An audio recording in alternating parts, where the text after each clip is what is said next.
Good afternoon, good afternoon. Ito pala yung zipper na pinapalitan natin ng bag. Nagpapalit, pinalitan natin ng zipper tong sling bag na to. Bali ang ano na natin ang gagawin ko, slider. Lalagyan ko na lang siya ng slider. Slider na lang ilalagay ko. Mamaya papakita ko rin yung video yung paano ko tinatahi yung paglalagay sa zipper. Yun mas komplikado ko lagyan ng zipper yung gagawin ko mamaya dito. Ito kasi simple lang ang paglagay dito. Pero dun sa ginawa ko, gagawin ko mamaya mahirap yun sa maganda. Ayan.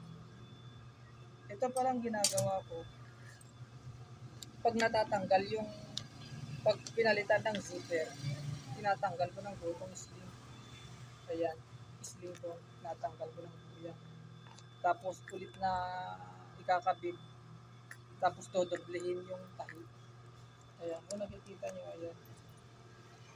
Ayan yung ginagawa ko ngayon. Ayan, tatahin na natin. Lalak na lang natin.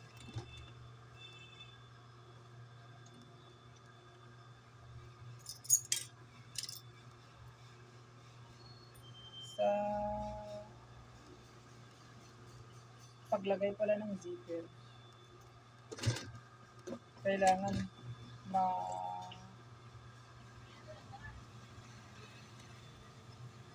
maingat lalo na pag sa ganito. Nakakabali rin kasi ng needle pagka mali yung tama ng needle dun sa pinaka handle. Kasi pagka nilagay na yung handle, kakapal na yan. Ayan. Tapos dodoblehin na rin natin ng tahi para dagdag dito.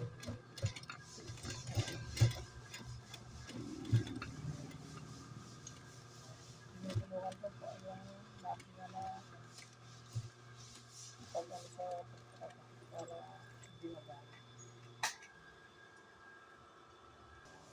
Ito, okay na. Bali ito, dalawang slider na yung lalagay kasi natin. Bali okay na siya dito sa stopper niya. Back to original na siya sa kanabot na rin. Di tulad dati na mabilis matanggal yung handle nito. Kaya pagka naggumagawa ako ng zipper nito, lalo na sa mga sling bag, tapos sa main pa, sinasabayan ko na rin ng dinodoble yung handle para dagdag ibay ko na rin para hindi agad masira yung humiwala yung handle dun sa pinaka main body. Kasi pagka single stitch lang yan, mahina yung pwersa ng tahi natatanggal. Katulad nung pinagawa ito ni Sir na yung handle lang sira pati yung slider. Pinalitan na natin ng panibagong zipper. Yung zipper nito luma na rin kasi kaya pinapapalitan na ng bago. Ayan, branded bag to.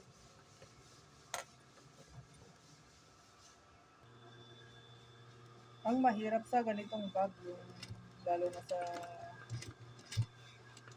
sling bag, pagka tinanggal kasi yung zipper nito kasama yung handle, minsan nababalian ako ng needle dito pagdating dito sa makakapal kaya ginagawa ko dinadahan-dahan ko ng pagtahi hanggang sa matapos. Kasi pag rarat-ratin tong ganitong bag, ang nangyayari, hindi ko na mamalayan, natatamaan ko na pala yung pinakamatigas, bumabaluktot o kaya napapalian ako ng needle. Kaya ingat na ingat ako dito sa paglaban sa ganitong style ng bag na medyo makapal na pagka pinahila yung handle. Pero pagka natapos naman, dagdag tibay na rin dito sa tahi nito, dito sa bag na ginagawa na. Dito pala sa pagre-repair ko dito, ginagamitan ko pa rin siya ng needle and thread. Lalo na pag yung mga hindi natatamaan sa loob na dito sa stopper niya yan. Kailangan kasi dyan ilak ko pa rin yan. Dito sa needle and thread. Ayan. Kung nakikita nyo, yung naka-carve siya ng ganito. Kasi mas mabilis magtahi ng pag ganito kasi lalo na pag matigas yung tinatahi. Madaling sundutin yung mga tahinan hindi kayang natatamaan ng makina. Kaya ganito ang ginagawa ko para malinis tingnan yung loob. Kahit sa labas, malinis pati sa loob ganito yung gagawin. Pwede ko namang hindi na tahiin to. Pero gusto ko kasi mas maganda naman tingnan para kahit binaliktad ni sir makita yung loob na dun sa nirepair, hindi halata yung pagkagawa. Hindi nakita yung dun sa kung saan may backlash dun sa loob. Kasi pag binabaklas to, kasama na yung lining nito natatanggal na rin. Kaya kailangan natin tahiin ibalik sa dati para maganda naman yung pinalalabasan. Sa akin kasi, pwede ko naman hindi natahiin ito kasi hindi naman makikita. Kaya pangit tingnan pagka gano'n, lalo na pagka makita ni customer na hindi ko na binalik yung dating ayos nito, ay nakakahiya naman. Pwede ko naman tahiin ito sa makina. Yun nga lang, liko-liko na. Liko-liko saka halatado na na napalitan ng zipper dito sa loob niya na pinagpaklasan. Kaya ganito ang ginagawa ko, mano-mano ko na lang para hindi halata yung pagka lagay natin dito sa zipper, lalo na sa line. Kasi dyan na minsan napapabayaan na nag-ayos na hindi na nila inaayos yung dun sa loob.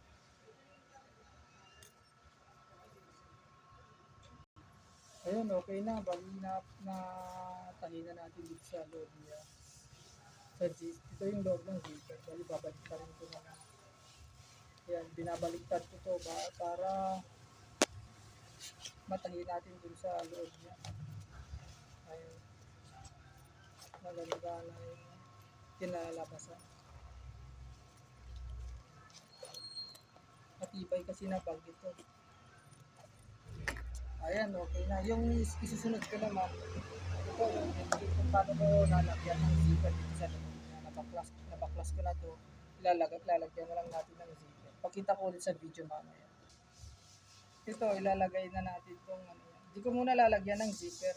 Bali, tatahiin ko muna itong lining niya. Babalik ko yung dating tahi niya. Kasi ito yung natanggal sa kanya. Yan yung natanggal sa kanya. Bali, ang gusto nilang may-ari, nirequest ko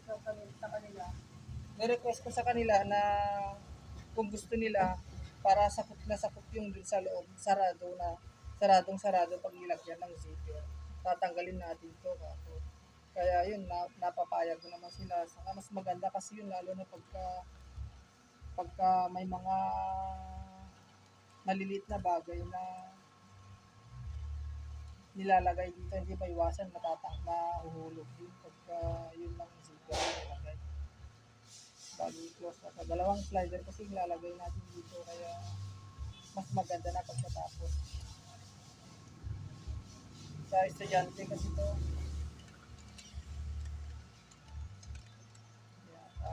simulan na natin.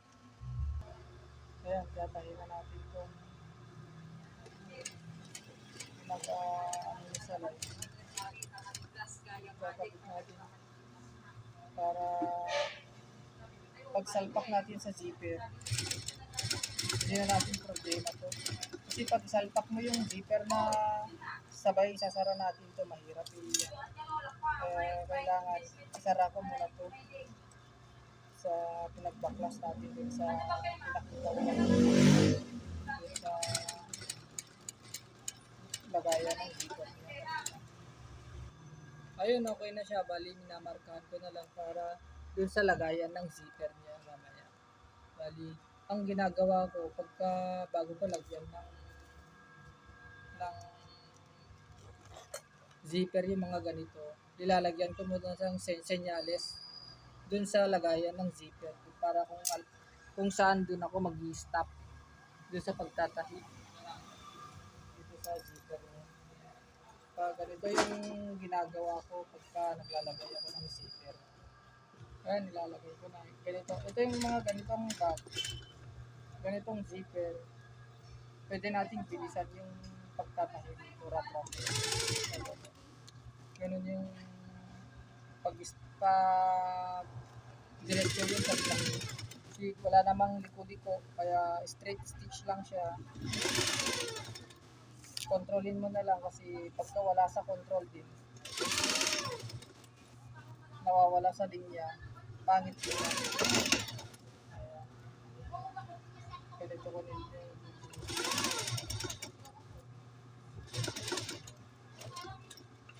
Minsan yung mga customer, dinadala ito sa tailoring shop. Hindi kaya ng makina nila yung mga makina na panahin ng gabi. Kailangan talaga yung ganitong makina. Post type kasi tawag yung ganitong makina. Kaya yung panahin kasi ng damit, flat yun, flat bed. Kaya hindi kaya. Mahirap mag-zipper pagka ganung makina. Hindi maayos tingnan. Pag sa ganung makina, mahirap. Pero pag ganito, kaya kahit sulok niya, katulad yung ginagawa ko, natatahi niya. Kasi pang bag saka sapatos talaga itong ganitong makina. Pagkatapos pala nito, pag nalagyan ko na ng zipper yung isa, ang ginagawa ko, pinipin ko siya gamit ang vertible para hindi alam ko kung saan ako mag-stop para pantay yung pagkalapat ng zipper. Ayan. Pantay saka hindi liko yung paglagay natin dito. Ayan. Nakalpak ko na siya sa pagtatahi pala ng bag. Kanya-kanyang diskarte yan na manggagawa. Kaya hindi para-pareho yung diskarte. May katulad ko na kung sa kanila madali yung ginagawa nila at iba yung style nila sa pananahi, yun lang diskarte nila. Hindi para-pareho pero parehas lang ang kinalabasan ng pagtatahi. Ang importante, hindi maayos yung kinalabasan saka ganun din naman yung pulido yung gawa. Hindi kasi pare-pareho yung style ng pananahi ng mga bawat manggagawa. Lalo na sa mga pagtatahi ng bag, sapatos. Yung iba, kung hindi na nila minamark, nasanay na sila dun minamarkaan. Ako kasi ang ginagawa ko, minamarkaan ko muna bago tinatahi para sigurado yung pantay yung. Pero may iba talaga na kahit di na nilalagyan ng marka, straight pa rin. Yun yung mga sanay na talaga sa tansya. Tapos na pala itong zipper na nilalagay natin. Bali, dalawa rin ang slider na ilalagay dito katulad dun sa nauna natin ginawa dun sa bag. Kasi sa main kasi kailangan talaga dalawang slider ang ilalagay dyan. Pero pwede rin naman isa. Pero para sa akin mas the best ang dalawa. Kasi main zipper yan eh. Kailangan talaga dalawa. Lalo na sa mga backpack. Kahit nga sana sa front compartment basta malaking zipper yung mga zipper. Kailangan talaga dyan, dalawang slider ang nilalagay. Pero ang ginagawa nila, ng factory, isang slider lang ang nilalagay. Yung pagka may nagpapagawa sa atin, lalo na sa backpack, kahit sa front compartment, nire-request ko yan sa customer na dalawa na lang ang ilagay.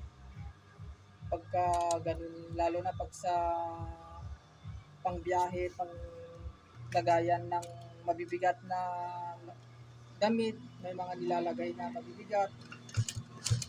Kailangan dyan dalawang slider. Lahat yung ano niya, maliban na lang sa mga pocket compartment, pwede rin isang slider lang talaga. Pero pag yung mga compartment na sa front, na medyo may kalatiman, pero isa dati ang slider. Pwede natin lagyan ng dalawang slider yun para dagdag tibay niya na din. Para kung halimbawa gusto niyang ilak, pwedeng ilak kasi may butas naman yung handle ng slider. Ganito ang butas yung slider niya. Ganito ko lang. Pwedeng lagyan ng padlock yan. Kaya, kaya, yung ginagawa naman natin ngayon, lalagyan ko na siya ng slider. Dalawang slider. Ayan, andyan na pala si Ma'am. Hinihintay na tong bag niya. Kasi mamaya daw kukunin sila. Mamaya kasi kukunin ko. Nagpaalam ako sa kanila na i-vlog ko tong bag nila para i-post ko sa Facebook.